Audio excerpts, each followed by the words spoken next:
আসসালামু আলাইকুম। সবাই কেমন আছেন? আশা করি ভালো আছেন। আলহামদুলিল্লাহ আমি অনেক ভালো আছি। আজকে সকালটা শুরু হলো একটু ব্যতিক্রম ভাবে। ভোরবেলা ঘুম থেকে উঠে পড়লাম ফেনীর উদ্দেশ্যে রওনা হওয়ার জন্য। কারণ টানা 2 দিন ছুটি ছিল, আজ ছুটির শেষ দিন, তাই ফিরে যেতে হচ্ছে। আর তখন বাজে সকাল 5টা, তাই চাচ্চুকে বললাম একটু এগিয়ে দিয়ে আসবেন। কারণ নতুন জায়গা, অপরিচিত রাস্তা, একটু ভয় লাগে। চাচ্চু রাজি হলেন, ঘুম জড়ানো চোখে আর আমার সাথে বের হলো। আর তাড়াহুড়োর কারণে প্যান্ট পরতে পারেনি, তাই লুঙ্গি আর কাঁধে গামছা নিয়ে বের হলো। যদিও চেহারার কিছুটা ক্লান্তি ছিল, কিন্তু চাচ্চুর এই সরল সাজে তাকে দারুণ লাগছিল। রাস্তা দিয়ে হাঁটতে হাঁটতে চোখে পড়লো এক অপূর্ব সকালের আবহাওয়া, মিষ্টি হাওয়া, ফাঁকা রাস্তা। একটু মুহূর্ত ধরে রাখার জন্য আমি ছোট্ট একটা ভিডিও করে নিলাম।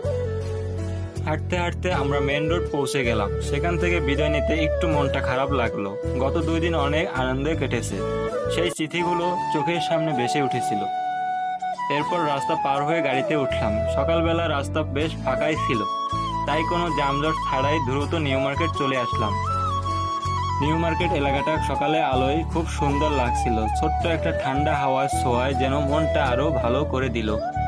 হাঁটতে হাঁটতে পৌঁছে গেলাম চট্টগ্রাম রেল স্টেশন। ভেতরে ঢুকে টিকিট কাটলাম। ট্রেন স্টেশনটাও বেশ গুছানো ও সুন্দর লাগলো। একটু বাইরে ঘোরাঘুরির পর ট্রেন ছাড়ার সময় হয়ে পড়লো, তাই ট্রেনে উঠে বসে পড়লাম।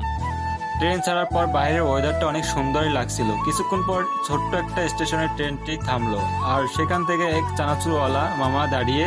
ওনারে বললাম একটু ভালো করে চানাচুর মাখিয়ে দেন। তিনি খুব সুন্দর করে চানাচুর মেখে দিলেন, আর সেই সঙ্গে শুরু হলো তার সঙ্গে গল্প। গল্প করতে করতে ট্রেনে পৌঁছে গেলাম ফেনী রেল স্টেশন। ট্রেন থেকে নামলাম, নেমে একটা রিক্সা নিয়ে বাসার উদ্দেশ্যে রওনা হলাম। কিছুক্ষণ পর বাসার সামনে পৌঁছে গেলাম। এই ছিল আমার আজকের সকালের সফর। সবাই ভালো থাকবেন। আল্লাহ হাফেজ।